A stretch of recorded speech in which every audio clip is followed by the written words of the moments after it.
Oke, teman-teman, thank you karena sudah menunggu aku opening aja untuk sesi 5 days free class pada malam hari ini. Sebelumnya aku ucapin terima kasih dan mohon maaf sebesar-besarnya. Makasih sudah join ya, Rizky.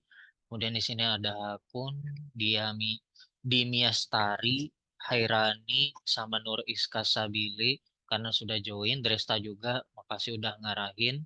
Jadi malam hari ini kita akan memasuki ini ya materi data analis Python di hari yang kelima.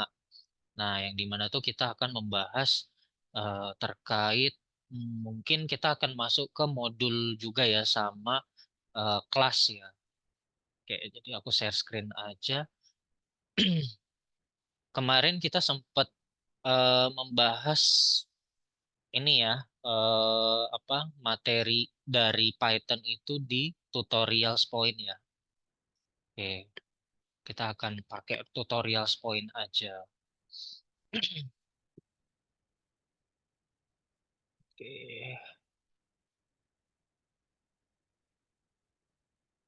sebentar ya. Jangan lupa presensi ya, teman-teman seperti biasa. Aku masuk ke Python, terus kita masuk ke function dulu ya. Habis function, lalu kita masuk ke file handling OOP ya. Setelah function kita masuk OOP terus file handling ya. Oke, kita masuk di function dulu sebentar, teman-teman. Kebetulan aku pakainya laptop jadi mungkin sedikit kecil resolusinya dibanding kemarin. Oke, jadi function itu adalah sebuah blok yang terorganisasi reusable code ya. Jadi codingannya itu bisa digunakan kembali. That is used to perform a single related action. Jadi yang digunakan untuk mengeksekusi sebuah action gitu ya, sebuah action yang sudah terorganisir atau terstruktur gitu. Nah, function provide better modularity for your application and a high degree of code reusing. Jadi di bahasa pemrograman tuh sebenarnya ada namanya istilahnya itu dry code. Dry code itu adalah don't repeat yourself. Nah, nih, dry code is a software principle that stands for don't repeat yourself, where the goal is to reduce the repetition of code gitu. Nah, repetition of code itu maksudnya adalah eh codingan yang dimana itu bisa diefisiensi gitu. Diefisiensi itu maksudnya kita tidak menggunakannya itu secara berulang-ulang gitu. Tidak perlu berulang-ulang gitu. Nah, dry code itu berarti kita biasanya udah menggunakan kelas, udah pakai function, karena tuh udah tinggal reuse aja, gitu. Tidak diulang-ulang kembali, gitu. Tinggal reuse. Nah, itu kalau secara konsep sistemnya, ya konsep sistem dalam membangun aplikasi, dry code itu sangat diperlukan. Kenapa? Karena untuk memangkas eh, line yang sangat panjang. Tuh. Ibaratnya itu kayak 3.000 line gitu ya. Kita membuat satu aplikasi itu menghasilkan 3.000 line. Nah, tapi dengan kita implementasi dry code itu bisa hanya cukup sampai 100 line aja gitu. Jadi nggak banyak-banyak. Nah, secara memori itu tentunya sangat bagus gitu karena bisa memangkas ini ya apa teks atau binary yang eh, seharusnya itu bisa lebih singkat gitu. A top-to-down approach towards building the processing logic involves defining blocks of independent reusable function. Gitu. Nah, jadi function itu bisa apa ya kita gunakan, kemudian di situ ada beberapa data yang menjadi require ya tergantung kebutuhan kita. Kita sebutnya parameter atau argumen gitu. Sebenarnya sama aja. Nah, kalau di Python mungkin sama aja sih parameter atau argumen, tapi familiarnya argumen. Nah, kalau di JavaScript itu biasanya kita sebutnya parameter gitu. Nah, eh, The call function return its result back to the calling environment gitu ya. Nah, jadi biasanya dia akan mengembalikan nilai pada saat dia sudah selesai mengeksekusi blok codingannya. Tuh. Terus ada beberapa type, ada built-in, function defined in built-in module, sama user defined function. Nah, built-in function tuh biasanya itu udah bawaan, bawaan dari Python itu sendiri gitu. Tuh jadi udah built-in. Contoh kayak misal function ini math, terus ada RE yang buat regex kemarin, terus ada function CSV, JSON, itu udah built-in function. Terus function define in built-in module itu berarti modul-modul tertentu itu udah ada metode-metodenya gitu. Ada beberapa function yang yang bisa kita pakai gitu. Terus user define function itu berarti usernya itu sendiri yang membuat functionnya gitu atau custom function. Python standard library includes number of built-in function. Print ya, print itu udah built-in function buat konversi jadi integer, len, sum dan sebagainya. Gitu. Nah, untuk define Python function itu diawali dengan def ya, diikuti dengan function name dan parenthesis. Parenthesis berarti dalam kurungnya, bracket ya, apa round bracket. Any input parameters or argument should be placed within the parenthesis. Jadi sebaiknya itu argumen atau parameter itu berada di dalam kurungnya gitu. You can also define parameters inside this parenthesis. Gitu. The first statement of a function can be optional statement, ya. Documentation string of the function or docstring. Oke. Nah, terus kita bisa memulai membatasi function itu dengan menggunakan titik dua gitu. Yang dimana nanti blok code-nya yang di bawahnya itu is indented, pakai indentasi. Nah, terus biasanya ada return statement. Nah, return statement itu berarti menandakan bahwa itu adalah nilai yang dikembalikan setelah function itu udah selesai gitu. A return statement with no argument is the same as return none gitu. Kalau misalkan tidak ada argumen ya tidak ada returnnya ya eh yang nggak ada argumen itu sama aja kita nggak return none. Nah ini contohnya ya sintaksnya def nama fungsinya parameternya function docstring, function biasa, terus apa yang direturn. Tuh.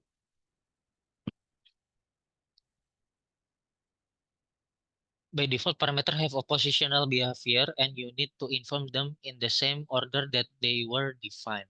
Gitu. Oke.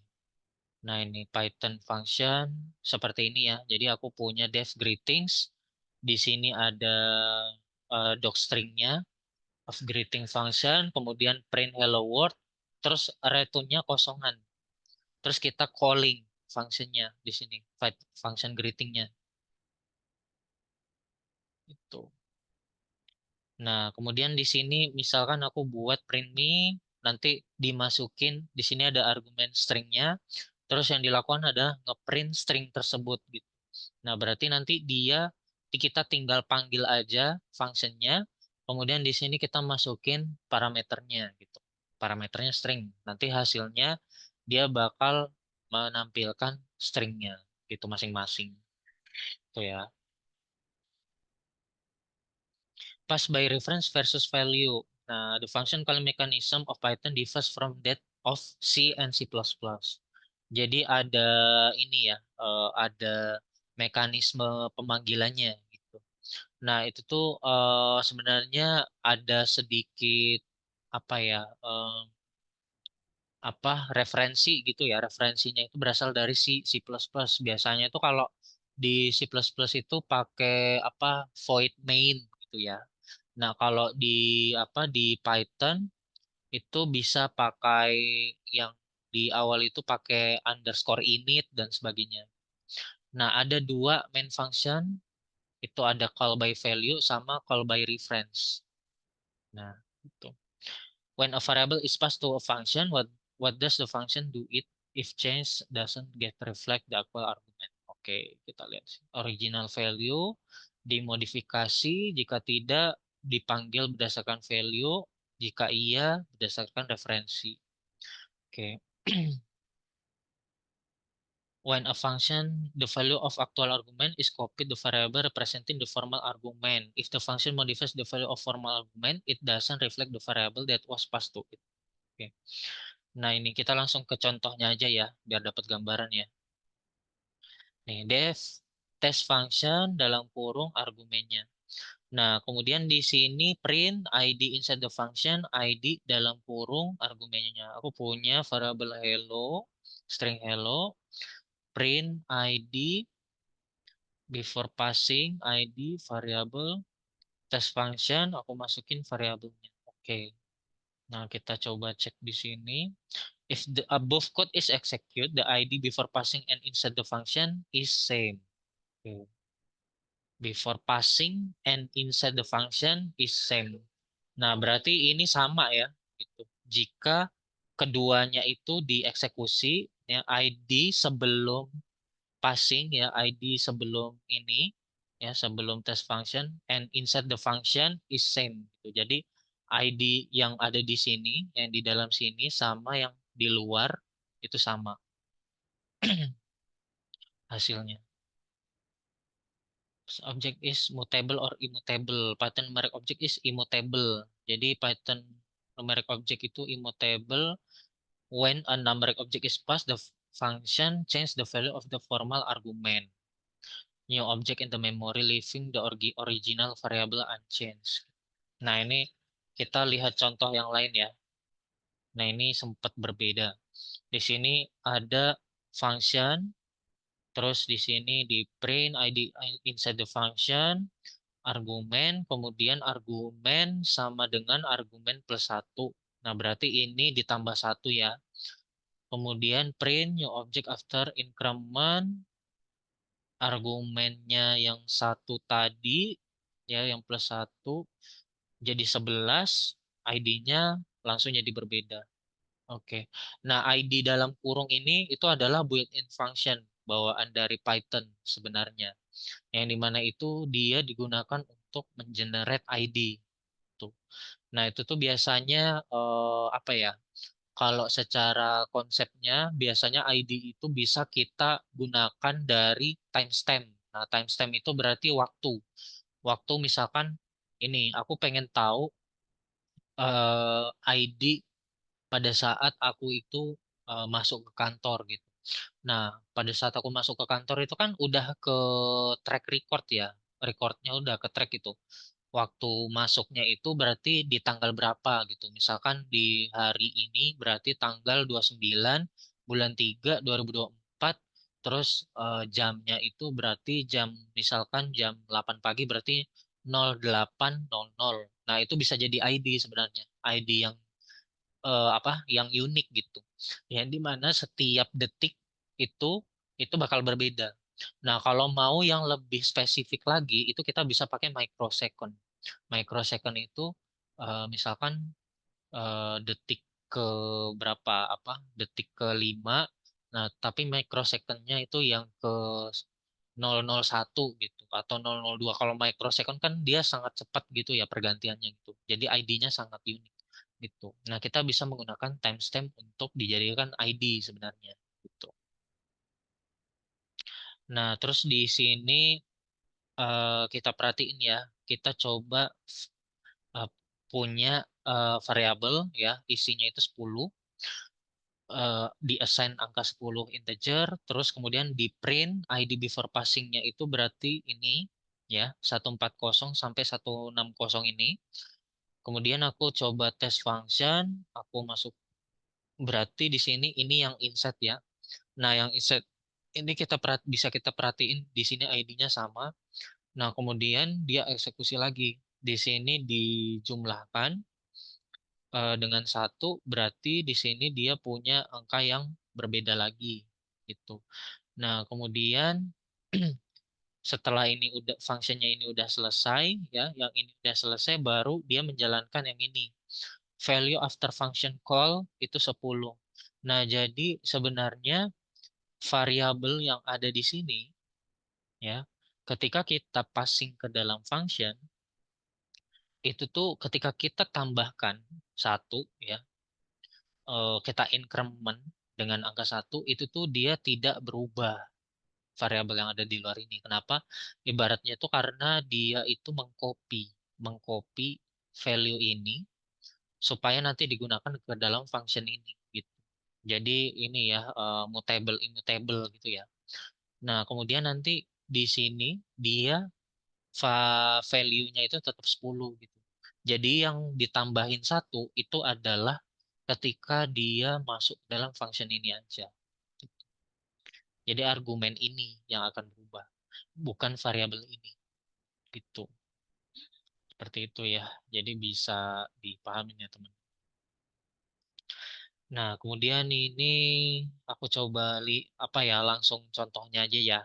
Itu aku punya function seperti ini, argumennya, terus di sini argumen sama dengan argumen plus append 100. Oke.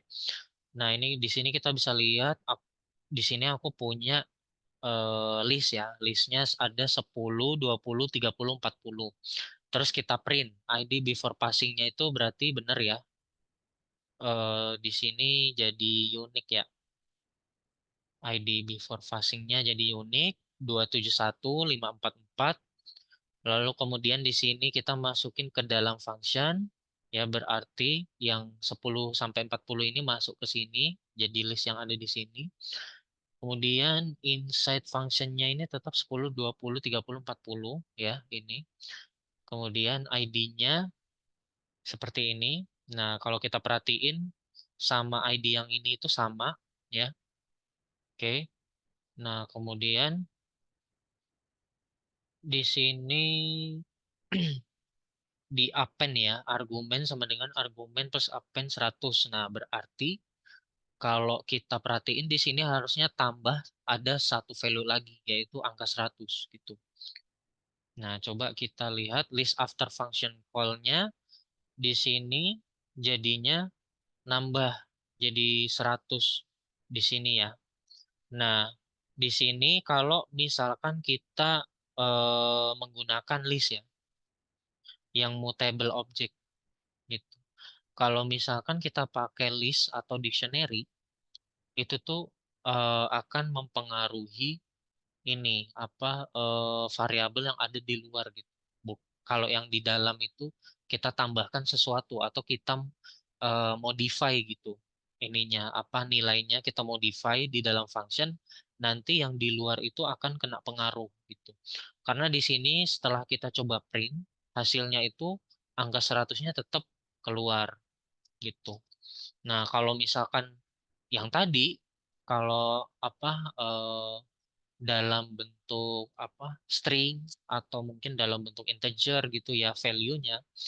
Nah, dia tidak akan mutable gitu. Mutable itu maksudnya dia itu tidak akan apa ya? Ibaratnya itu dia mengambil value yang lama gitu. Itu ibaratnya tidak menjadi kopian gitu, kopian variabel kopian gitu. Tapi dia tetap ngambil dari value yang lama itu mutable. Kalau immutable berarti dia jadi value yang baru.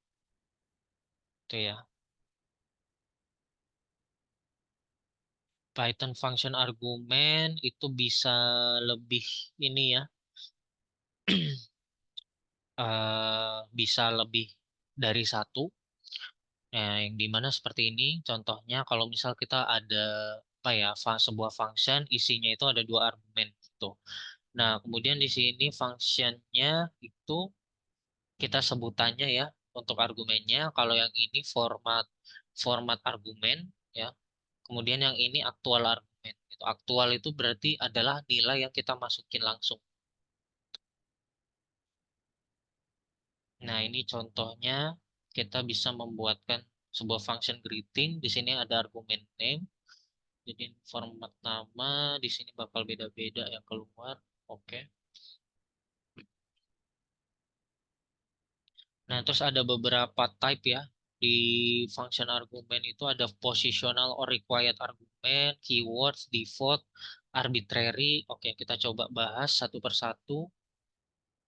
Terus ada ordernya juga secara urutan, ya. Oke, posisional. Yang ini berarti harus pakai posisi, kemudian regular, default. Ya, default itu berarti kita bisa buatin value default gitu. Kalau misal value-nya nggak diisi, berarti dia pakai value yang itu. Terus ada arbitrary. Arbitrary itu berarti kita bisa memasukkan apa value ke dalamnya itu lebih dari satu, tapi nanti outputnya yang di dalam functionnya itu tuh apa eh, action blocknya itu dia bakal jadi dalam bentuk dictionary gitu, yang arbitrary ya. Kemudian keyword only berarti kita bisa pakai keyword juga. Kemudian arbitrary keyword juga ada. Nah, itu nanti kita coba bahas. Function yang return value bisa bentuk seperti ini, ya. Ini regular by format. Kita next. Nah, kalau default argumen itu berarti di sini ya kita punya function print info tuh. Argumennya nama sama age-nya sama dengan 35. Nah, berarti di sini age sama dengan 35 itu tuh ada default value-nya gitu, 35. Nah, terus kita panggil fungsinya print info dalam kurung age 50, name Mickey.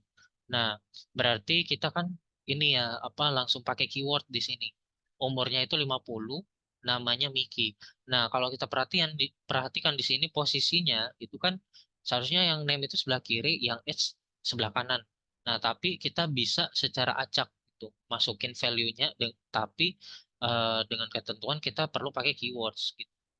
Jadi yang edge yang ini itu akan kita masukin edge sama dengan 50, berarti dia akan merujuk ke sini penggantinya ini.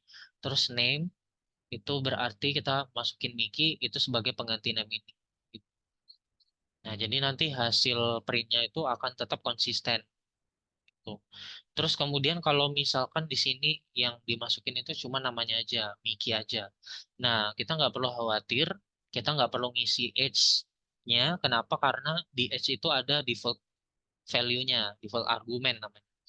Default argumennya edge-nya sama dengan 35. Yang dimana kalau misal kita nggak isi, itu dia akan mengambil ini, 35 ini. Itu. Kalau enggak, ya udah berarti eh, nanti dia harus mau nggak mau diisi gitu. Kalau misal nggak diisi dan tidak ada default argumennya, berarti nanti bakal ada error gitu.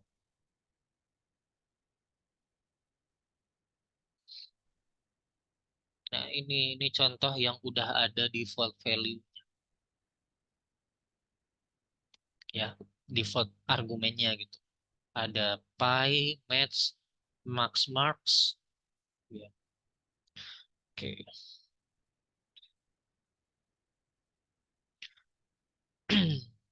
Calling function without keyword argument, tanpa keyword argument. Oke, kita coba ya seperti ini. Kita punya function persen, di sini ada pi match, part match, terus di sini ada formulanya yang dikembalikan filenya. Oke. 60 pi, matchnya 70, hasilnya adalah persen. Pi sama matchnya 60, 70 sudah masuk. Nanti yang dikembalikan ada resultnya, persentasenya langsung keluar. Kemudian di sini juga sama ya, kalau misal kita mau masukin max marks-nya itu jadi 100, nanti resultnya tetap keluar seperti biasa. Oke. Itu konsep default argumen ya. Kemudian keyword argumen. Nah, keyword argumen itu berarti kita bikin keyword di sini. Name, age, gitu ya. Itu udah termasuk keyword. Tapi kalau mau tanpa keyword, itu berarti ini. Seperti ini. Nah, ini kita sebutnya sebagai positional argument.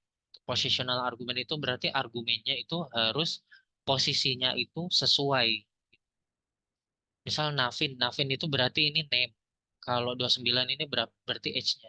Kalau di sini 29 terus yang di sini Navin berarti name-nya kita isi 29 terus age-nya Navin gitu. Itu positional argument. Terus kalau keyword argument berarti kita bisa buatin seperti ini. Pakai name sama dengan Miki, sama dengan 30. Oke, kita lanjut.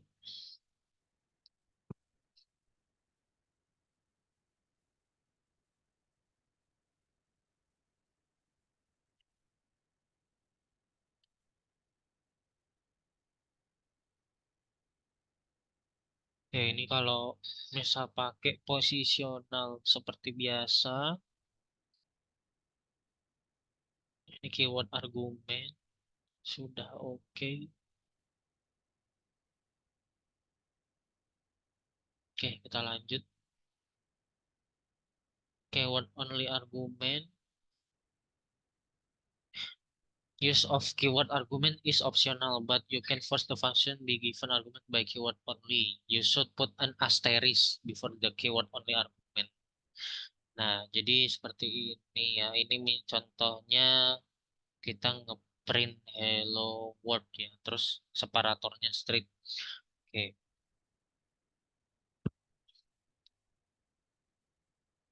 Nah, ini contohnya. Kita punya function intr dalam kurung amt terus di sini bintang koma rate-nya. Oke.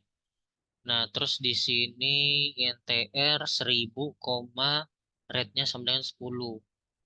Nah, however, if you try to use the default positional way of calling the function, you get an error. One positional argument but dua were given. Nah, jadi eh 4 bintang before it ya. Text one optional but dua were given.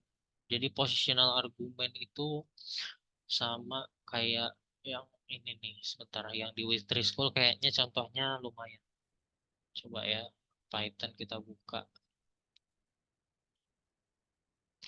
Terus di function.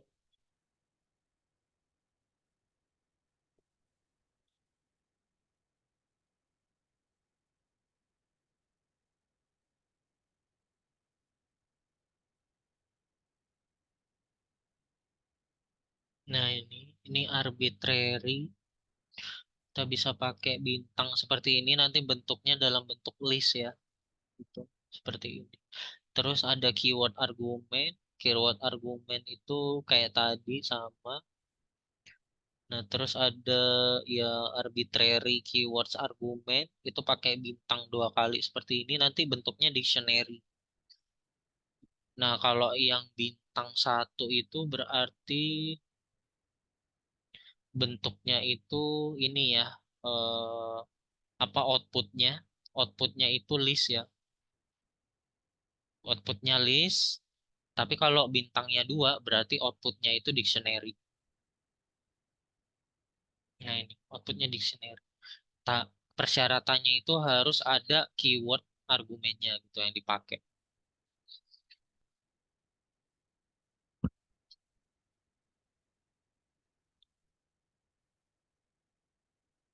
By keyword. For a red must be passed by keyword. Oke, harus di pass by keyword yang rednya ini amountnya 1000. Oke, kita lanjut lagi. Terus ada positional argument. Ini seperti biasa, jadi nggak perlu pakai keyword. Kalau misal tidak ada isinya, maka nanti missing one required positional argument. Sedangkan add itu harus ada dua required. Nah, ini seperti biasa ya. Positional only. Nah, ini berarti bisa Python built-in input function is an example of positional only argument. Jadi cuman isinya itu nggak bisa pakai keyword gitu. Isinya itu wajib apa ya posisional. Posisional itu maksudnya kita nggak bisa pakai misalkan A atau mungkin B sama dengan satu gitu sebagai keyword argumen itu nggak bisa. Jadi langsung posisional argumen. Itu untuk udah bawaannya. Prompt.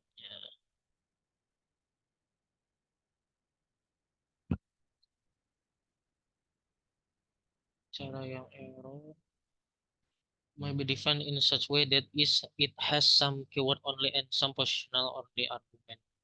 Oke, seperti ini pakai slash ya. In this function, X is a required positional only argument. Ya, X ini required. Y is a regular positional argument. You can use it as keyword if you want.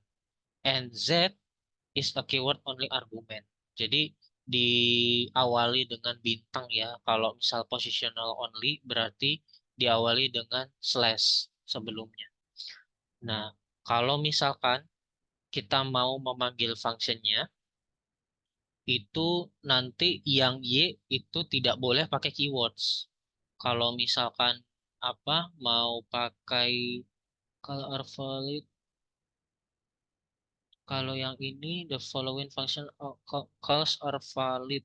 My function 10 Y sama dengan 20, Z sama dengan 30. Nah, yang Z sama dengan 30 ini benar. Nah, kalau yang Y sama dengan 20 ini juga benar ya karena dia itu urutannya itu posisinya kedua. Jadi tetap nggak masalah di sini. Yang penting dia tetap pakai Y di sini. Terus di sini X konsisten.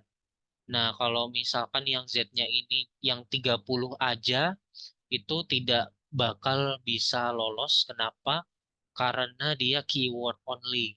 Kalau keyword only itu diawali dengan bintang dulu, bintang koma Z gitu. Nah, kalau yang tanpa ini apa yang tanpa keyword ya, itu diawali dengan slash slash koma Y. Bisa dipahamin teman-teman yang ini? Kalau bingung nanti langsung chat aku aja, nanti biar aku coba jelasin lebih rinci lagi ya terkait ini. Itu. Posisional itu berarti posisinya sudah mutlak gitu. Mutlak harus di posisi kedua gitu. Berarti yang ini Y itu harus posisi kedua. Kalau misal kita mau pakai keyword only, Y-nya itu tapi dia berada di posisi ketiga yang kita isi, itu tuh nggak bisa. Dia bakal error gitu. Nah, ini di sini misalkan 10, 20, 30 ya. Nah, ini kan positional only. Ini ada yang keywords only, yang Z-nya. Nah, otomatis kalau misalkan apa yang tiganya itu dikasih posisional, dia bakal error. Teks 2 positional argument, but three were given. Nah, itu ada dua positional argument, tiga diberikan gitu. Yang ini, itu yang ketiga. Oke, oke kita lanjut. Kemudian ada arbitrary, itu bisa pakai bintang di depannya. That is able to accept arbitrary or variable number of argument. Number might be positional or keyword argument. Oke, bisa pakai bintang ya. Seperti yang aku jelasin tadi, kalau bintang itu nanti eh, apa outputnya itu menjadi dalam bentuk tuple ya ini ya. Here, args becomes a tuple. Sorry, tadi aku bilangnya list ya. Nah, itu bentuknya tuple ya. Nah, jadi ini bentuknya tuple. Ya, misalkan aku punya function add, terus di sini parameternya itu bintang arguments gitu. Nah, di sini aku bisa masukin lebih dari satu gitu. Nah, tapi nanti argumen ini itu tuh bentuknya tuple jadinya. Dalam apa tuple isinya itu satu 2 3 gitu. Nah, dan itu bisa di looping gitu.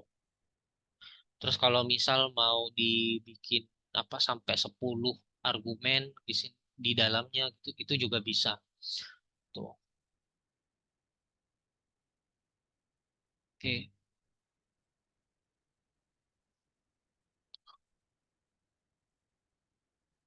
Kemudian kita lanjutkan lagi required argument with arbitrary arguments. Hmm, AVG function average function ya. Oke. Oke, jangan lupa presensi ya teman-teman. Ini hari terakhir. Jadi di make sure untuk pertemuannya itu minimal ada 4 kali ya untuk mendapatkan sertifikat. Oke. kita bikin rata-rata ya di sini ya.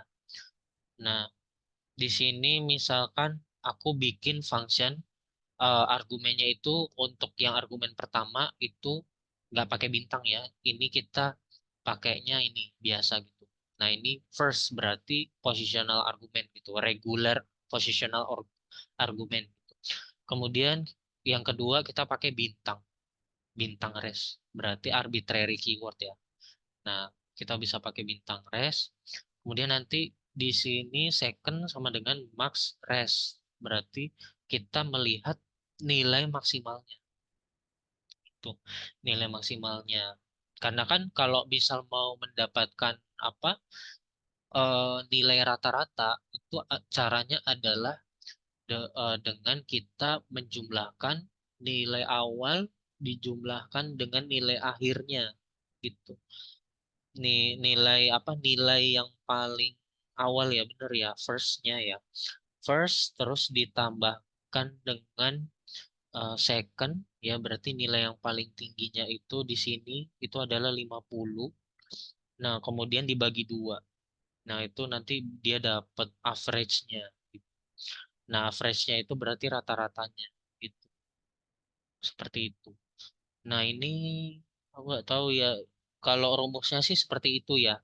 Nah, tapi kalau untuk average yang reguler, yang biasanya itu adalah kita mengetahui dulu length-nya, ya, nilai apa, ada berapa banyak nilai di dalam sini. Itu kita kita hitung dulu. Ada 4 berarti nanti kita tinggal menjumlahkan semuanya terus dibagi 4. Nah, itu dapat rata-ratanya. Nah, tapi kalau di sini dia ngambilnya nilai yang first-nya dulu, terus nanti dijumlahkan. Oh ya, oke, siap Rizky.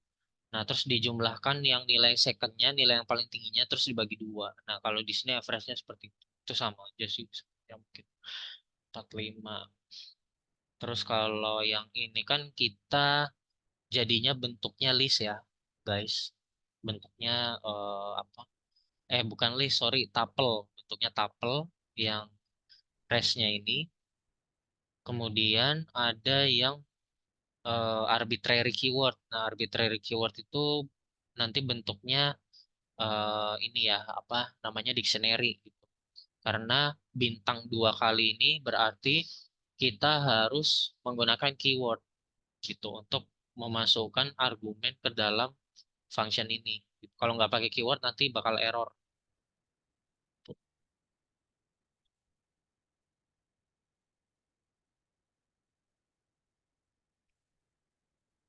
Ini kalau yang multiple ya, multiple argumen with arbitrary keyword argument. Wah, udah lumayan banyak ya, multiple. Result persen, Math 80, SCI 75, English, History, Geografi, tuh udah dimasukin nilainya, di print, terus ada opsionalnya juga. Wah, keren ya. Jadi kita bisa secara dinamis ya, secara dinamis kita bisa memasukkan apa keyword argumen di sini. Kalau pakai di sini bintang-bintang ini.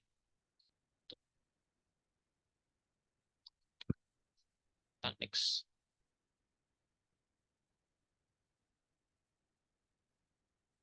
Ada variabel scope ya. Variable scope itu a variable in Python is a symbol name to the object in computer's memory or span concept of namespace. Oke. Jadi ada built-in namespace itu isinya itu adalah built-in function and built-in exception. Ya, they are loaded in memory as soon as IPython interpreter is loaded. Oke. Kemudian jadi built-in namespace itu mereka itu akan jalan ketika Python interpreter itunya itu berhasil di load.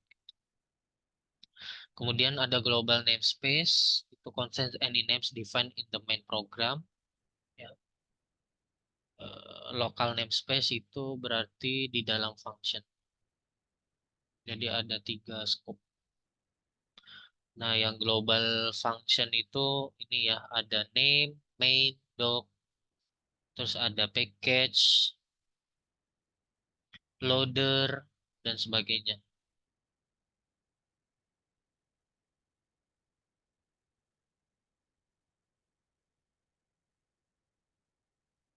Print globals.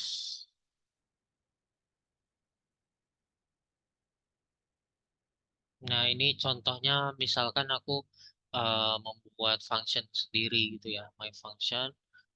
Nah, calling globals from inside the script returns following dictionary. Nah, di sini kalau kita perhatikan di sini ada my function.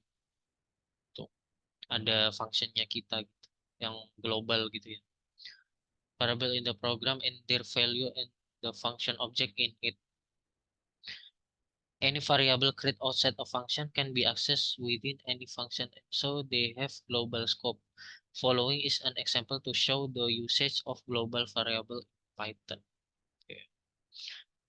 Global variable ya, ini ada xy, def sum, xy, ya sum sama dengan x plus y, return sum.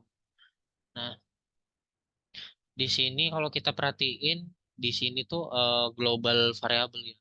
Nah, kita di sini nggak pakai argumen sebagai x, y gitu, nggak pakai argumen. Nah, tapi kita bisa memasukkan xy-nya itu ke dalam function gitu. Terus kita olah gitu datanya.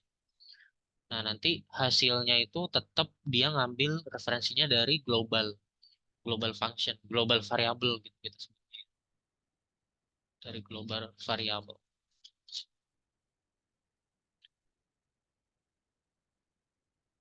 Kemudian ada yang local function. Nah, ini kita coba cek. Di sini contohnya ada name was result. Di sini ada nama functionnya yang kita buatin, my function. Kemudian di sini A sama dengan 10, B20, C, A plus B gitu. Terus kita mau coba cek globalnya itu ada apa aja. Oke. Yang pertama ada name, main, doc, dan sebagainya. Nah, di sini kalau kita perhatikan, di sini tuh ada name. Yang name itu masuk. Yang ini berarti masuk. Marks juga, result juga masuk sama my function. Itu sama my function ini. Itu termasuk global function yang dimana dalam satu file ini itu bisa diakses secara global gitu.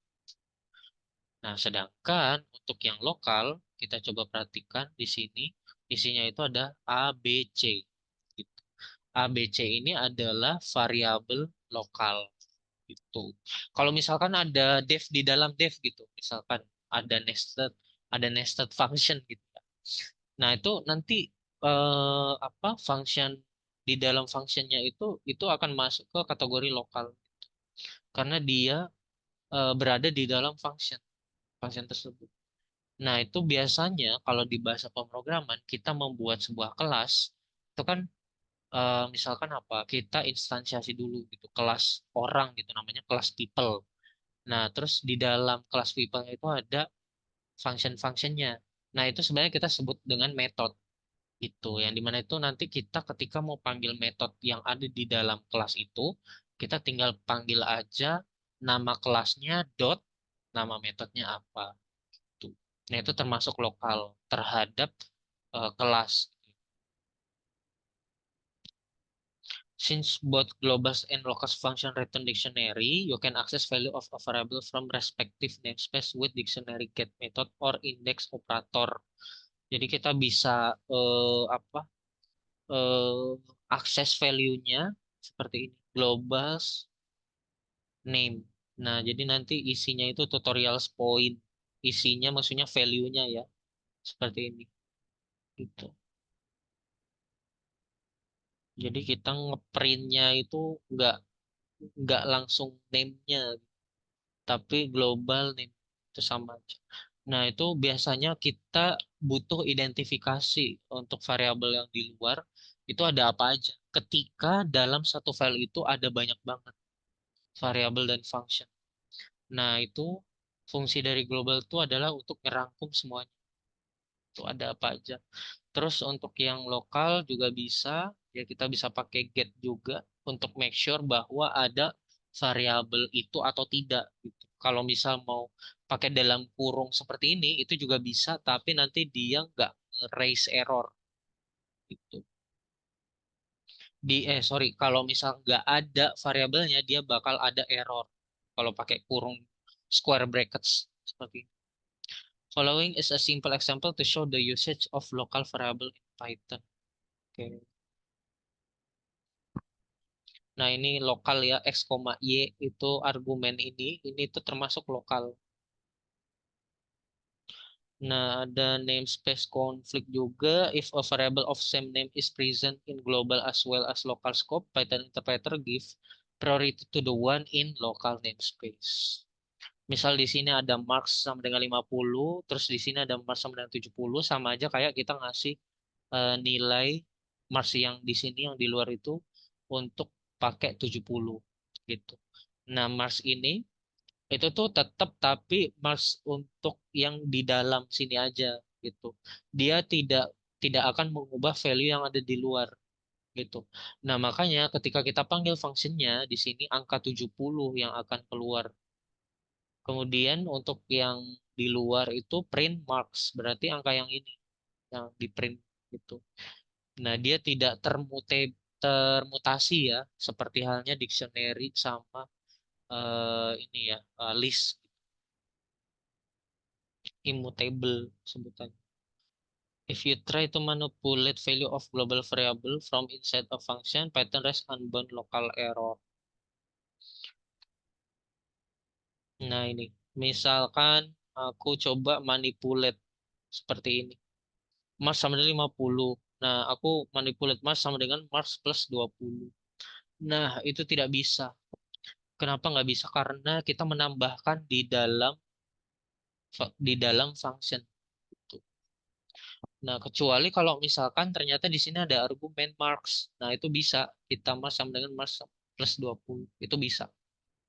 Tuh.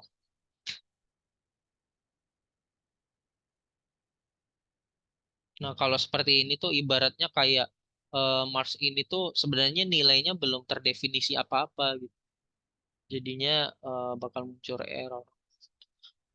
Makanya bound local error itu sebutannya. To modify a global variable, you can either update it with a dictionary syntax or use the global keyword to refer it before modifying.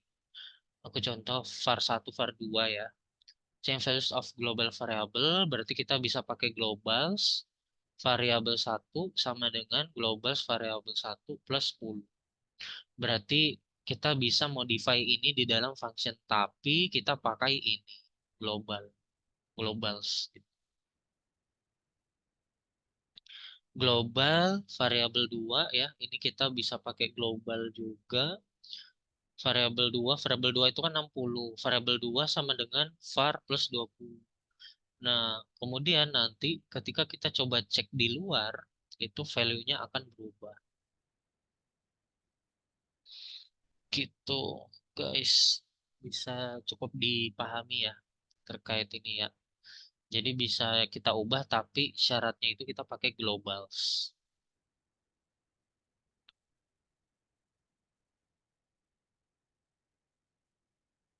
Jika ada penjelasan yang detail yang mungkin penting untuk melakukan perubahan pada variabel global, maka fungsinya harus ditulis dulu. Maka setelahnya bisa melakukan print. Perubahan, maka fungsinya harus ditulis dulu. Oh iya bener. Fungsinya ditulis dulu tuh maksudnya ini ya. Ini ya, function ini ya. Ditulis dulu ya. Maksudnya di execute dulu ya. Yes, betul. Itu harus ditulis dulu. Supaya kita bisa tahu isinya. Bisa melihat perubahannya gitu setelah ini udah dieksekusi. Betul sekali. Thank you, Rizky, penambahannya.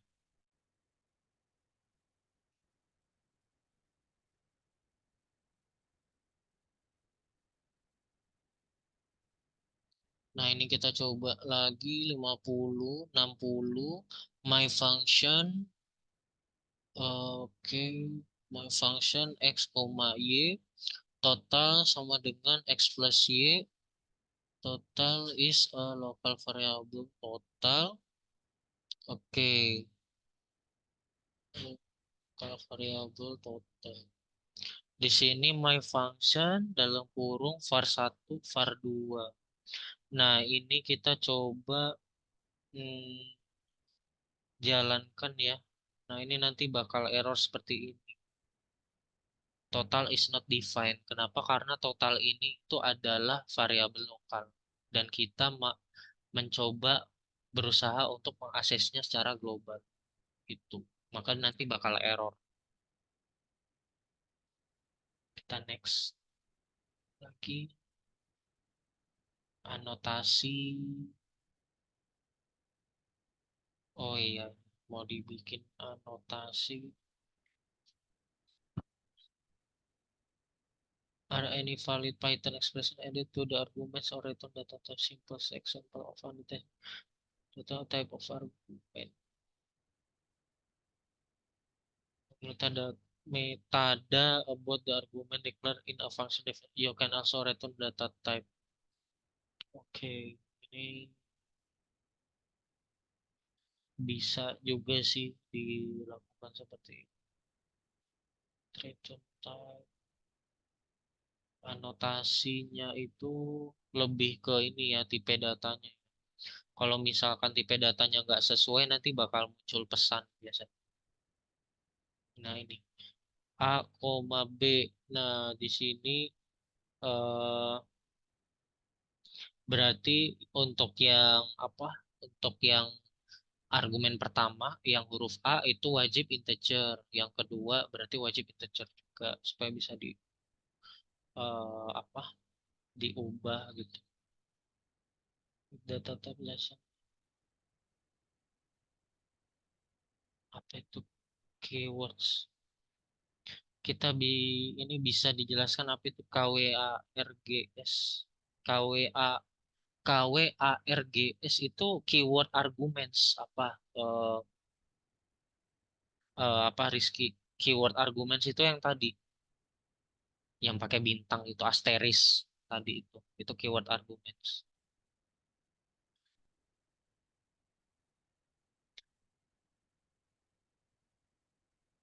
With return type. Nah, ini kalau misalkan mau dibikin ketentuan yang di return itu wajib tipe datanya apa, itu nanti bisa pakai panah seperti ini ya. Panah ke kanan terus tipe datanya integer. Itu berarti yang di return ini adalah wajib integer. Tuh. Nah, ini kalau misal eh, mau pakai expression, pakai seperti ini. Data type assigned is ignored at runtime. You can put any expression which acts as the metadata for the argument. Oke, ini sebagai metadata with default argument. You need to put it after the annotation expression. Oke, B match sama dengan 20. Function in Python is also an object and one of its attribute is annotation. You can check with dir. Oke, ada anotasi di sini. Oke,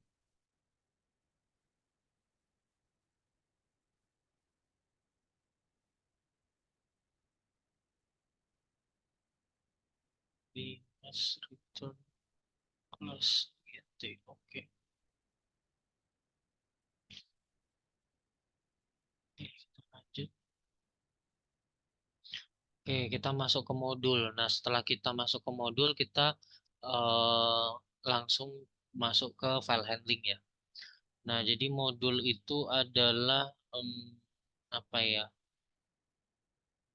Sebuah konsep ya, konsep di Python yang dimana tuh kita bisa apa ya, membuat pustaka block of code gitu. Yang dimana nanti kita bisa consume modul tersebut dan kita jalankan di tempat lain. Gitu. Nah, ini contoh misalkan aku mau ngimport modul math gitu. Nanti jadi import math. Nanti hasilnya kita bisa apa? menggunakan metode dari math ini gitu di dalam file ini.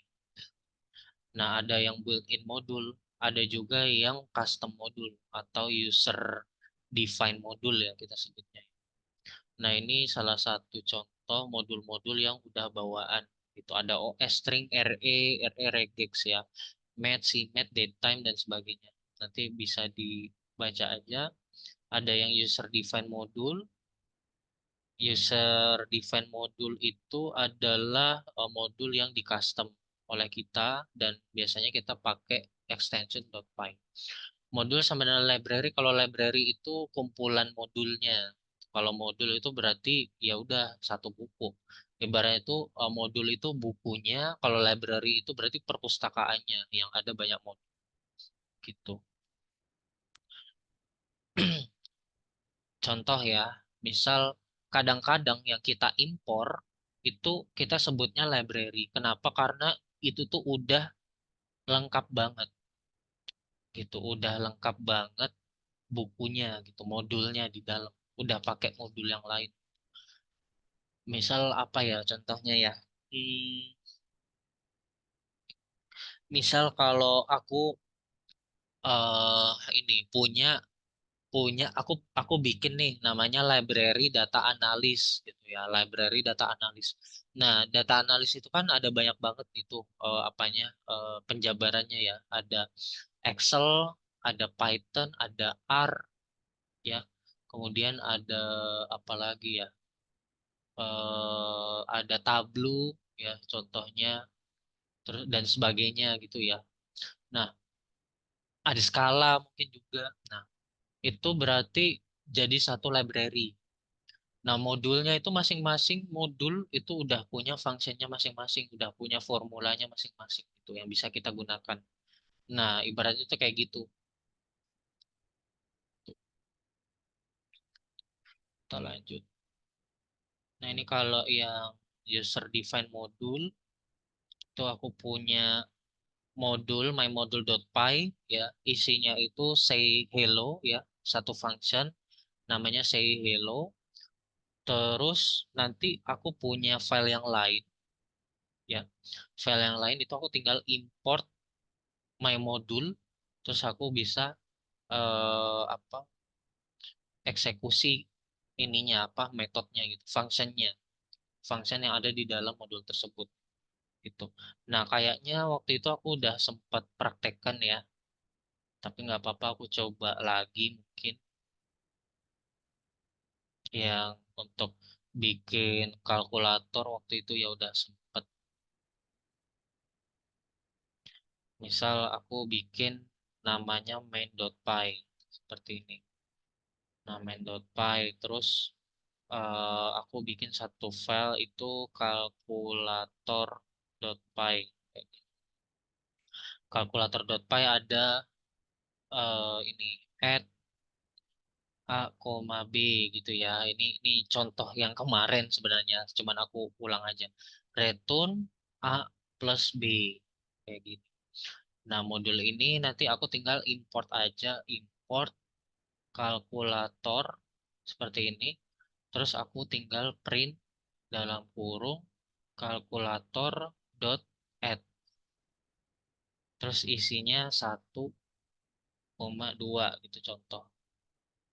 Nah, nanti aku coba jalanin di sini.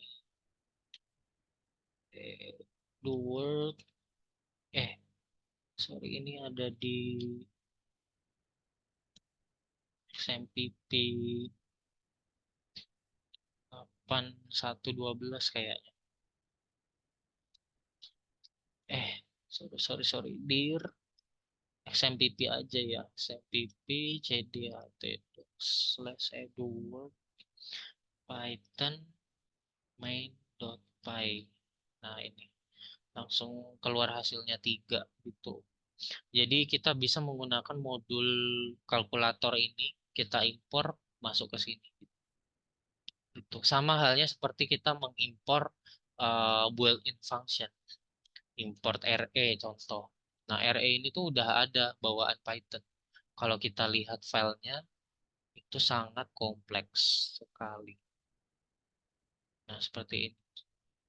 Ini orang-orang apa eh, computing komputasi ini apa yang biasanya bikin-bikin seperti ini.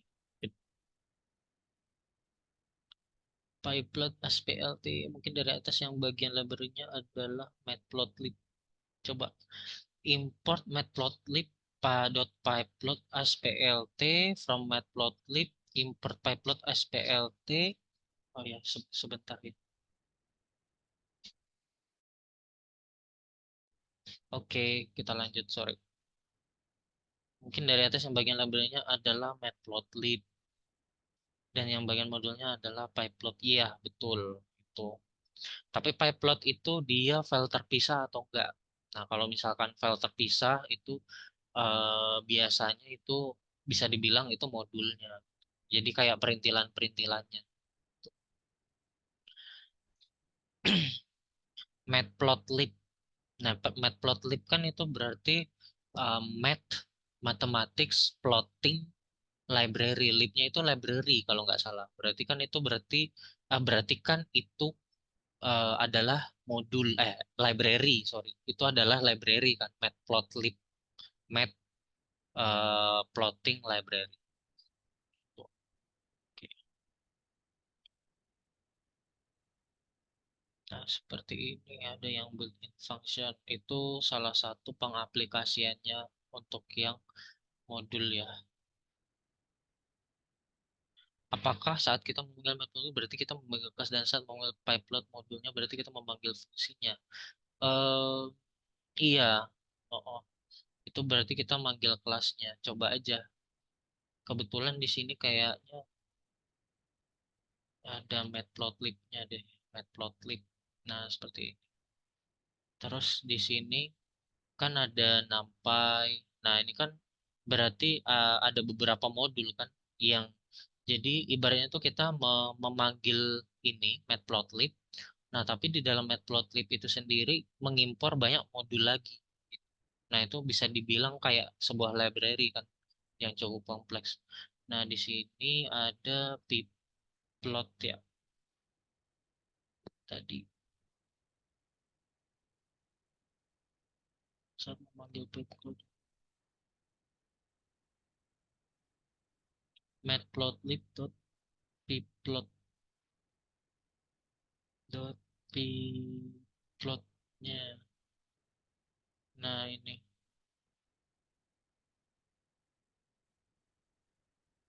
ini berarti apanya turunannya ya.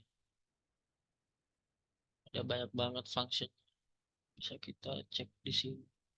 Tergantung strukturnya ya. Jadi kalau strukturnya itu kita panggil pipeplotnya itu pakai matplotlib, ya udah berarti biasanya itu eh, apa ya bisa menjadi functionnya, bisa juga jadi inheritance terhadap kelasnya dan sebagainya. Tuh. Kalau inheritance-nya berarti turunannya, turunan dari apa kelas matplotlib. Di sini matplotlib itu dia sebagai kelas ya. Bisa juga dia itu nama function atau nama file itu yang kita panggil. Oke, kita lanjut lagi.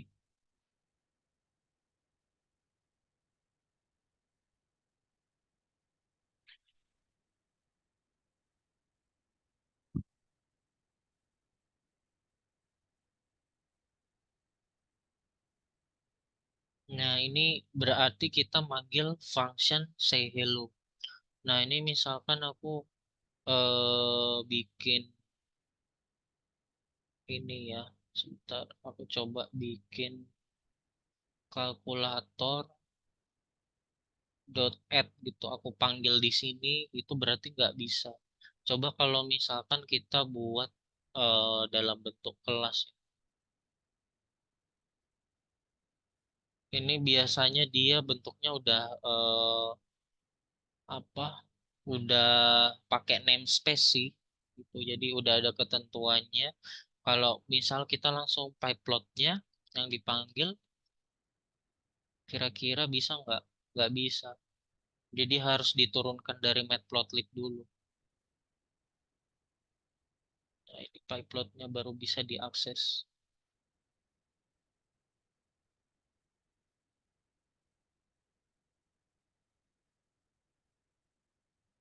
Tuh. Sorry sorry, aku malah buka WA. Sebentar ya, aku coba lanjut lagi. Nah, singkatnya seperti itu sih.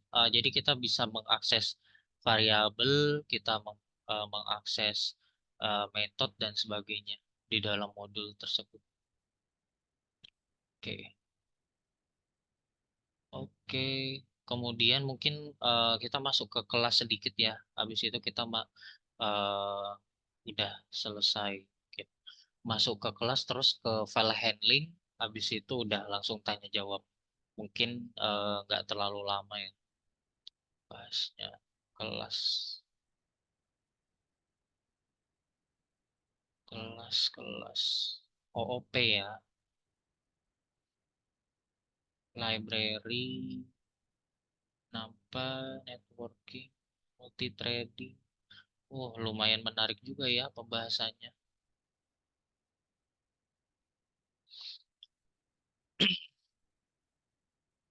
Jadi bisa dibuatkan dalam bentuk OOP juga. OOP itu Object Oriented Programming.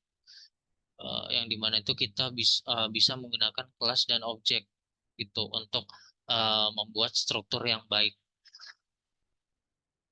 Kemudian ada procedural way juga, ada functional way juga gitu. Kalau procedural way itu berarti kita nggak membuat struktur, tapi yang kita buat itu ya udah sekedar eh, menjalankan satu code yang di apa ya, yang dijalani dari atas ke bawah udah. Konsepnya cukup segitu aja biasanya. Prosedural. Nah, prosedural itu biasanya diperlukan ketika kita membuat sebuah sistem yang tidak terlalu kompleks gitu, atau yang nggak terlalu muluk-muluk gitu. Tidak ada if else atau nggak ada requirement yang cukup kompleks gitu. Yang sederhana biasanya. Tapi kalau OOP itu dia udah konsepnya itu apa ya? Udah sampai ini apa ya? Setiap function, setiap konstruktor itu ada turunannya masing-masing. Nah, turunannya itu apa? Turunannya itu misalkan aku mau membangun sebuah sistem ini ya. Contoh kalau kemarin kan kelas mentor sama siswa. Terus kelas itu nanti turunannya itu ada apa aja, ada kurikulum. Terus kelas itu ada turunannya itu ada apa silabus mungkin. Terus nanti silabus itu mungkin ada turunan lagi. Nah, mungkin kayak requirement-nya itu dia butuh apa aja gitu sebagai dependensi. Kemudian yang kurikulum juga dia butuh apa aja. Nah, mungkin contoh yang lain itu misalkan apa ya? Misalkan kalau transaksi jual beli gitu ya. Berarti ada seller, customer, sama produk. Nah, berarti ada tiga itu. Nah, yang dimana itu nanti ketiga komponen tersebut tuh masing-masing ada kelas turunannya. Misalkan seller, seller itu berarti nanti jual penjualnya itu ada kelas apa? Ada kelas identitas sellernya. Nah, terus ada mungkin ada apa kelas si sellernya itu dia apa bekerja di cabang yang mana kayak gitu, bekerja di apa toko cabang yang sebelah mana kayak gitu. Terus mungkin kalau ada keunikan yang lain itu bisa dijadikan kelas. Nah, ini contohnya ya yang apa apa yang menggunakan kelas. Jadi in the real world we deal with and process objects such as student, employee, invoice, car, etc. Nah, object are not only data and not only function but combination of both. Jadi objek itu bisa berupa eh, data, bisa juga function itu di dalam, yang dimana itu nanti bisa menjadi sebuah apa ya, ibaratnya itu kayak sebuah kerangka gitu, sebuah framework gitu yang bisa kita gunakan eh, apa ya secara optimal gitu, secara efisien. Nggak perlu kita pisah-pisahkan lagi gitu. Dia udah ada skopnya masing-masing. Nah, misalkan di sini ada kelas mobil. Nah, mobil itu kan ada mereknya masing-masing gitu. Ada merek Ford, ada Toyota, terus ada merek Lamborghini mungkin dan sebagainya kayak gitu. Nah, masing-masing itu punya properti, punya metodenya sendiri. Toyota pun sama, punya properti, punya metodenya sendiri.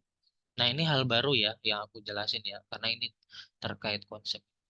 Masing-masing punya harganya sendiri, punya keunikan sendiri, ciri khas sendiri. Mungkin secara perusahaan, metode penjualannya pun berbeda gitu antara Toyota sama Ford. Mungkin kalau Toyota tuh penjualannya mungkin mereka B2C gitu, misalkan langsung ke klien. Terus kalau yang Ford mungkin B2B gitu, maksudnya yang dibutuhkan sama orang-orang apa ya, kalangan atas gitu atau menengah gitu contoh ya, contohnya gitu. Jadi ada keunikan di situ. Maka dari hal tersebut kita berpikir, oh ternyata untuk konsep ininya, konsep transaksinya itu berbeda. Nah, perbedaan itulah yang dimana kita bisa apa? Bisa bedakan gitu, kita bisa bedakan oh yang ini skopnya buat Ford yang ini buat Toyota gitu.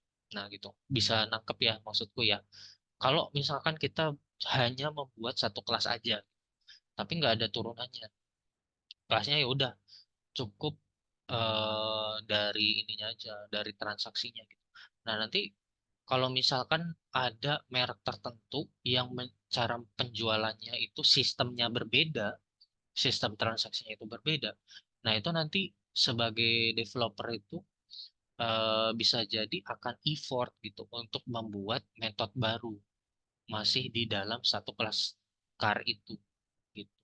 Padahal seharusnya kita itu tidak perlu mengubah metode yang ada di kelas car itu, tapi kita cukup membuat kelas yang diturunkan dari parentnya ya, yang dari car itu. Kita cukup wariskan ininya beberapa properti yang punya kesamaan. Lalu kemudian kita buatkan kelas sendiri untuk merek tertentu gitu. Nah, itu adalah konsep yang apa ya, cukup best practice gitu untuk kita lakukan eh, development gitu terhadap sistem gitu. Makanya kalau kita membuat sistem itu sebenarnya aslinya itu tidak apa ya, tidak bisa cepet gitu sebenarnya ya. Tapi ada kalanya perusahaan kan kejar target. Nah, maka dari itu kita harus memperhitungkan skopnya dulu. Mau kerjain sampai mana nih? Nah, kalau ini udah berhasil, baru kita coba kembangkan gitu. Nah, seperti itu ya, teman-teman ya. Jadi bisa dipahamin ya gitu. Nah, semakin kalau kita paham OOP itu sangat worth it ketika kita mau apa? eh, coba develop sebuah sistem. Kenapa worth it? Karena developer itu secara maintainnya itu lebih mudah, mudah di maintain kalau OOP. Kemudian OOP itu lebih rapi. Kenapa rapi? Karena kita udah tahu yang ini buat apa gitu. Dan lebih terstruktur dan lebih detail gitu. Nah, atributnya itu ada name, class, subject, marks, student. Nah, ini kalau misal apa ya? eh, Kita pakai contoh yang tadi ya, student, employee, invoice, sama mobil. Nah, ini untuk behaviornya. Nah, jadi OOP itu ada beberapa behavior. Di antaranya itu ada class object, enkapsulasi, inheritance, polymorphism, abstraksi. Nah, ini kayaknya nggak bisa kita bahas langsung sekarang ya, udah hampir jam 10. Ada objek. Objek itu berarti sebenarnya reguler ya, sama seperti tadi objek pada umumnya.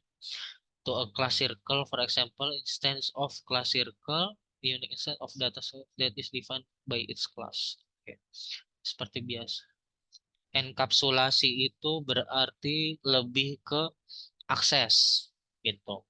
Jadi akses mana aja yang boleh di boleh diakses, akses mana aja apa sorry, kelas mana aja yang bisa diakses secara global, kelas mana aja yang bisa diakses sama objek tertentu gitu, sama orang user tertentu, itu nanti kita bikin konsep enkapsulasi. Nah, di Python itu ada konsep proteksi, memproteksi kelasnya gitu, pakai konsep enkapsulasi gitu, teman-teman. Nah, tapi kalau misal apa mau dibikin global semua, itu berarti kita nggak perlu pakai enkapsulasi. Nah, biasanya kita pakai ini private class, namanya ada private class, kemudian ada public class. Jadi ada dua metode, ada public sama private. Kalau public berarti global, public. Kalau private berarti ini hanya yang diberi akses saja yang bisa. Inheritance itu sama aja pewarisan. Jadi contoh kayak misal di sini, di diagram yang ini ya. Nah, ini aku punya parent class. Nah, car ini sebenarnya parent classnya. Nah, objeknya misalkan ada Ford sama Toyota. Nah, misalkan nanti di sini tuh ada kelas yang lain gitu. Contoh kayak misal mobil. Mobil itu nanti kalau secara sistem aku mau bikin ada penjual sama pembelinya gitu. Jadi car ini tuh kelas yang spesifik membahas mobil semua gitu. Terus ada kelas seller. Nah, kelas kelas penjual. Itu kelas sellernya itu berarti dia yang menjual mobilnya. Nah, itu si seller itu tuh bisa bertindak sebagai parent, bisa juga sebagai ini apa sebagai children-nya. Children dari car-nya gitu, tergantung dari sistemnya kita yang mau kita bangun gitu. Nah, yang benar-benar jadi children-nya itu contoh kayak misalkan apa children itu contoh misal mobilnya itu ternyata ada spare part terpisah gitu yang bisa kita modif gitu. Nah, berarti nanti ada kelas spare part. Nah, kelas spare partnya itu nanti di dalamnya itu ada kebutuhan properti dari mobil pada umumnya itu butuh apa aja kayak gitu. Itu masuk ke situ. Nah, itu diwarisi dari mobil gitu. Yang dimana mobil itu sendiri itu misalkan ada spare part bagian knalpot atau roda. Nah, itu kan di kelas car itu sebenarnya udah ada semua. Nah, tapi di bagian spare part juga ada gitu. Nah, nanti di bagian spare part itu ada kondisi tambahan gitu. Contoh nggak cuman apa spare part pada umumnya si mobil, mungkin ada spare part yang lain yang akan ditambahin gitu. Misal kayak mobil-mobil balap gitu mau dimodif atau mungkin ada nitronya gitu. Kayak gitu.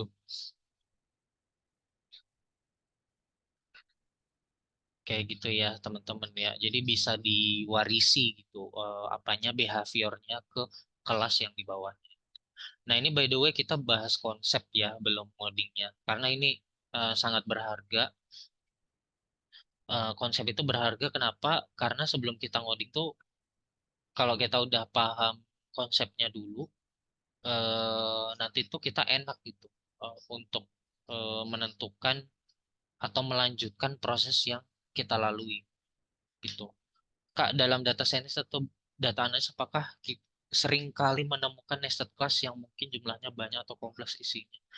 Iya, sering, sering. Data analis ya. Kalau data analis jarang. Kalau eh iya, soalnya kalau data analis itu apa ya? Ya kebanyakan di lini sekarang tuh udah memanfaatkan modul yang udah ada sekarang sih. Apa? Rizky. Terus kalau misal kita mau buat dalam bentuk modular ya atau OOP gitu ya, secara kelas itu jarang sih pakai nested. Biasanya cukup satu kelas aja. Kalau pakai nested itu juga biasanya kalau web development Rizky itu pakai nested class. Kita mau bikin sistem apa CRM mungkin. CRM itu kan luas, lumayan kompleks kan karena tergantung dari bisnis yang akan kita bangun gitu. Ada berapa banyak cabangnya. Itu kelasnya bisa banyak, bisa nested. Tapi kalau misal data analis sepengalamanku dan setauku ya, itu nggak ada sampai nested. Dia cuman Ya paling nested cuman satu dua kali aja gitu, nggak sampai kayak sampai lima gitu pak, kayak callback hell gitu, nggak nyampe banyak banget nestednya, itu sangat jarang. Iya, itu nanti bisa banyak banget ya aksesnya. eh Kayaknya nggak sampai sebanyak itu sih setauku ya, nggak sampai callback hell gitu. Pewarisan. Kalau polymorphism itu berarti dia konsep subclass ya. Nah, mungkin ini dibahas di minggu berikutnya ya, nanti lebih mendalam. Oke, oke,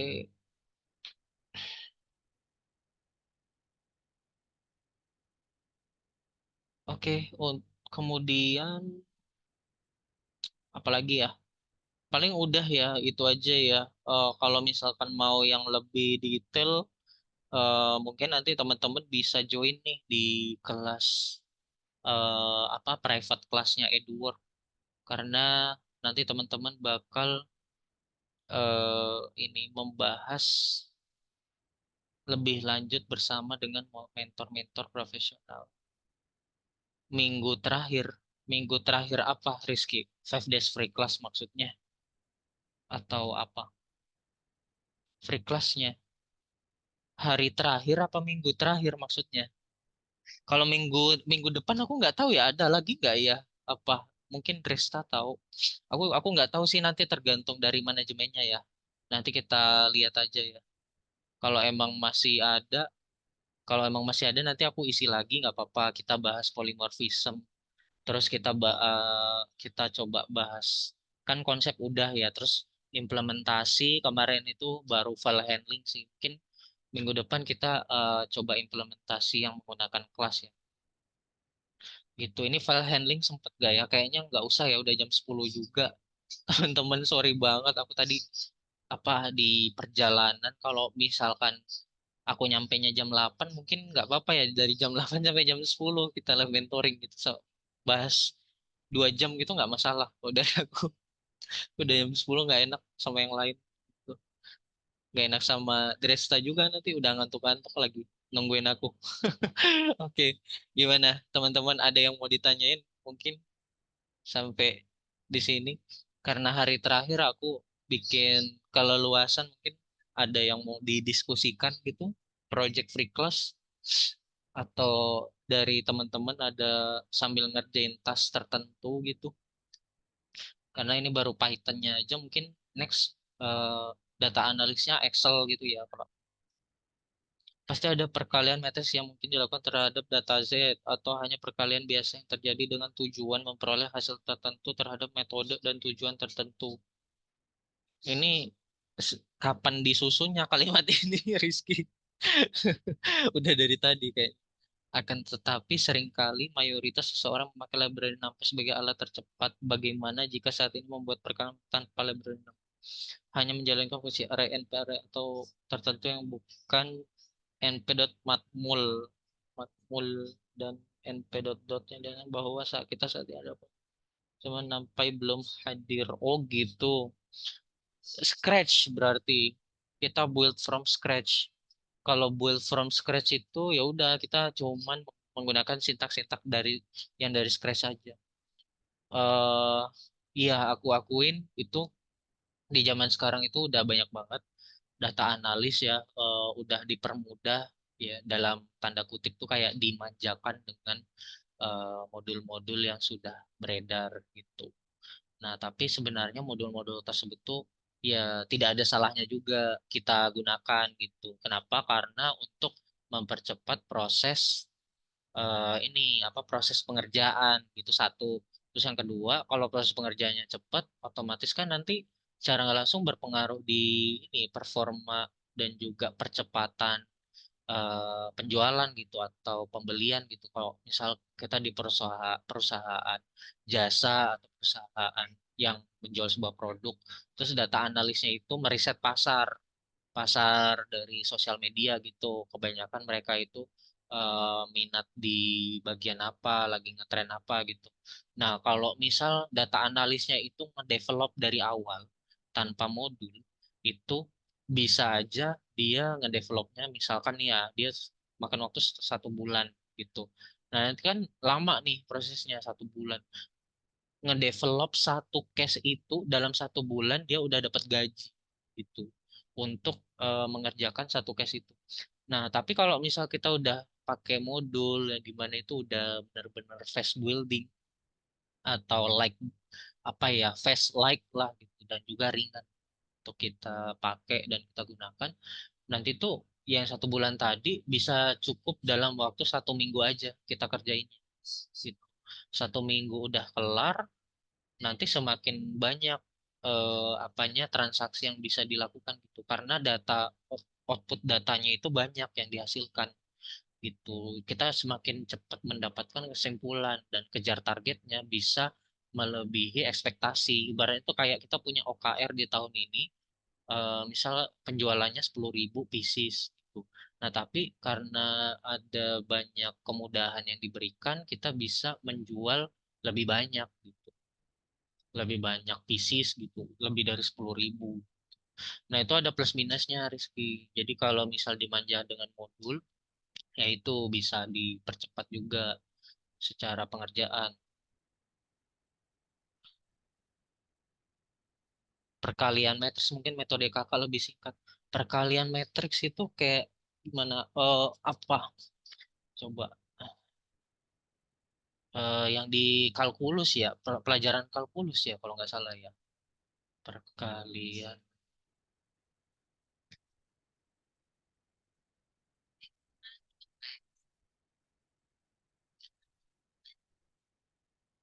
Ini ya maksudnya ya.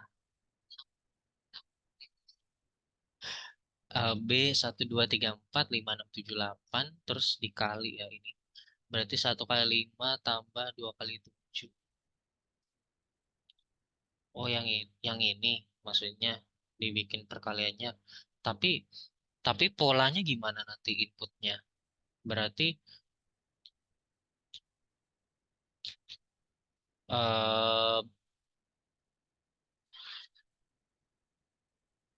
berarti aku bikin dalam bentuk list gitu.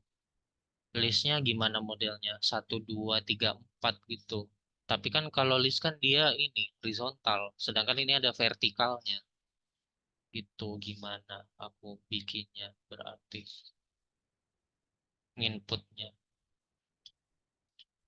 Multidimensional list array. Oke, kita coba lihat. Nggak apa-apa deh. Multidimensional list array. Yang di Python ya, penginputannya.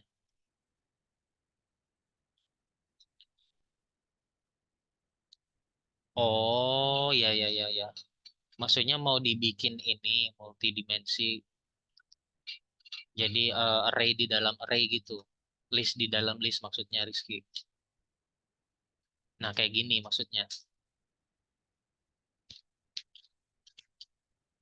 Mau dibikin. Aku sudah, oh ya, mau dibikin multidimensi seperti ini. Sorry, sorry. 1 2 2 5 5 1. Oh iya. Terus perkaliannya, maksudku kalau misalkan mau dibikin pola seperti ini, yang apa? eh yang pola vertikalnya gimana gitu nanti. Ya sebenarnya bisa sih dibikin vertikalnya mungkin indeks. Berarti ini indeks keduanya ya. Ini indeks kedua itu yang di bawah. Terus indeks yang pertama itu berarti yang, oh iya iya. Iya. Berarti aku coba ya. Ya udah nggak apa-apa. Ini aku coba tapi aku nggak tahu ini berhasil apa enggak ya guys. Ya misal matrix multiplication dot py ini ya. Misal aku punya satu variabel itu, misalkan yang mana dulu? Sorry, malah buka WhatsApp. gelap kan ya. Jadi aku close aja. Nah ini 1, 2, 3, 4, 5, 6, 7, 8. Ini aku kali ya. Yang ini dulu aja ya. Aku coba bikin. Tapi sebenarnya kalau mau dibikin apa sih namanya? eh di dinamis itu juga bisa sebenarnya. Jadi kita bisa input mau dibikin apa sih ada berapa berapa banyak gitu itu bisa sebenarnya. Berapa ke bawah, berapa yang horizontal itu bisa. Oke, ya udah aku coba bikin yang ini dulu aja ya, rumus buat itu. Yang sederhana dulu aja. Oh iya, mau coba pakai yang punya Rizky aja. Boleh? Boleh, boleh, boleh. Ya udah. Ini driveku udah penuh banget nih isinya. Ya Allah, 5,4. Terus itu berarti aku masukin di sini. Oke, aku pas. Sini aku rename aja. Kenapa kamu pakai hashtag di awalan? Alasannya apa pakai hashtag? Ya udah nggak apa-apa, pakai punyamu aja. Mungkin yang punya Rizky lebih menggelegar. Nah ini ya. Oh ya bener, sesuai perkiraan. Nah ini berarti matriks A, matriks B, terus ini punya ini lensnya. Eh,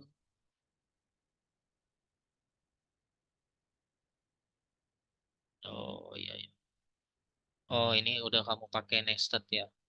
Oke, di looping yang yang ini pertama dikali. Oh iya ya bisa bisa. Ini pi ya, pi per 2 ya berarti. Pi per 2 ini berarti perkalian antara dua dua matriks ya. 2 kali 3 dikali 3 kali 2 hasilnya 2 kali 2. Iya.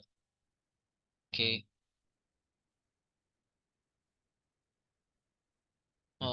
Ini mengasah logika sih.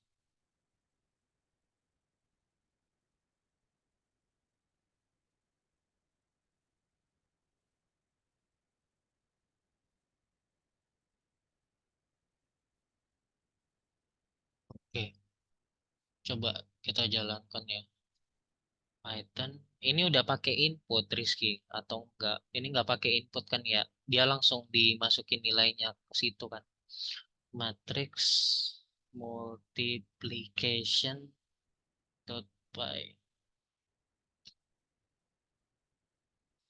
modul no modul name nampai walah ya Allah ya udah aku pakai ini aja pakai PyCharm aja ya di VS Code-nya belum pakai modul nampai gimana hasilnya sama nggak apa beda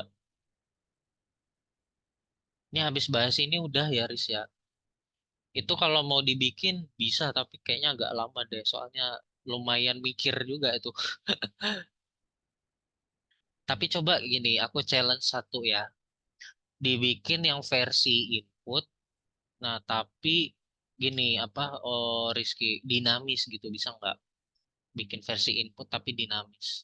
Dinamis itu ya udah pertama tuh kita tentuin dulu mau berapa kali berapa untuk yang matriks satu, terus nanti yang matriks kedua berapa kali berapa. Nah, terus nanti baru kita kali kita inputkan ininya juga apa value-nya itu secara ini apa namanya eh sorry sorry ini di luar aja nih secara dinamis gitu. Matrix multiplication bisa langsung di run nggak? Oh iya bisa. Nah gini ya. Wah keren, udah jalan nih punya.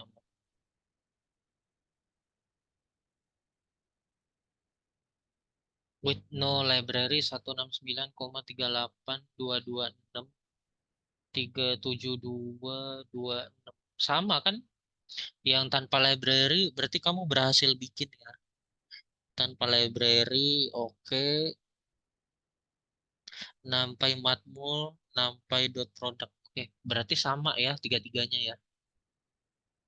Wis, mantap, mantap, mantap, Riz.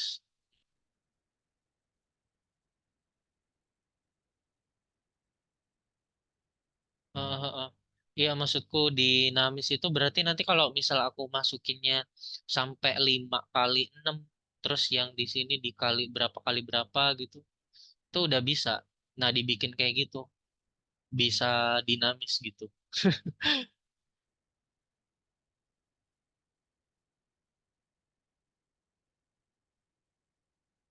Iya, kalau matris A sama B harus sama ya.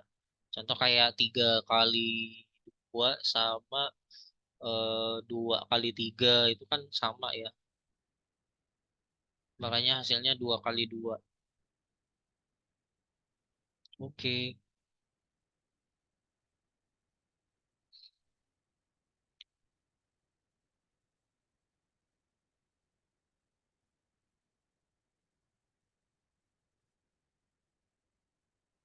harus N kali M. Betul-betul.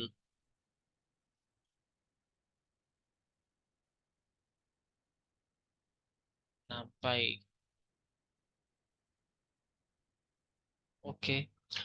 Ya sudah, kalau dari aku, oke. Oke.